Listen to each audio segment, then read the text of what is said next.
हिंदू प्राचीन ग्रंथों का गहराई से अध्ययन करने पर ऋग्वेद क्षत्रिय धर्म पर अनूठा दृष्टिकोण प्रस्तुत करता है। यह गहरी अंतर्दृष्टि केवल सामान्य व्याख्या नहीं है।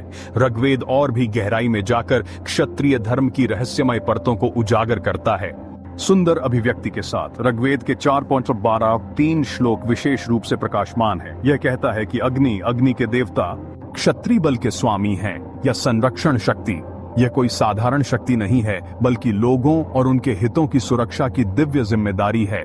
एग्नेरिशे इस संदर्भ में क्षत्रियों में सर्वोच्च के रूप में सम्मानित हैं, जो एक संरक्षक के वास्तविक अर्थ को समाहित करते हैं।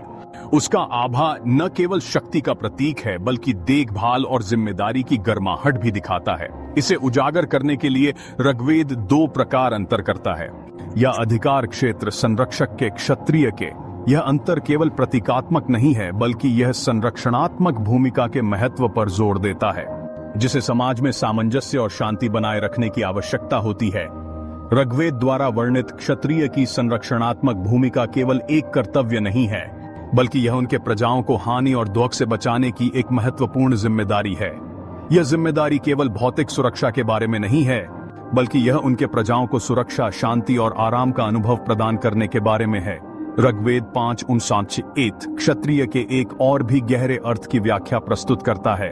धर्म इस श्लोक में देवता मित्र और वरुण अपने अपार और दिव्य शक्तियों का उपयोग करते हुए मानवों को शक्ति या बल का अनुपम और अद्वितीय वरदान प्रदान करते हैं।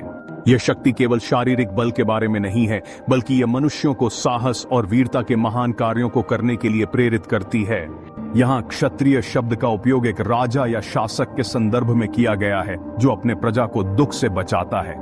इस संदर्भ में मित्र और वरुण को क्षत्रिय के रूप में माना जाता है, इस अर्थ में कि वे लोगों को विपत्तियों से शीतल करते हैं।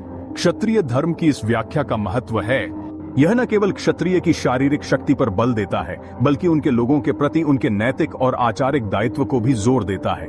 ऋग्वेद से क्षत्रिय धर्म का यह दृष्टिकोण प्रबुद्ध करने वाला है।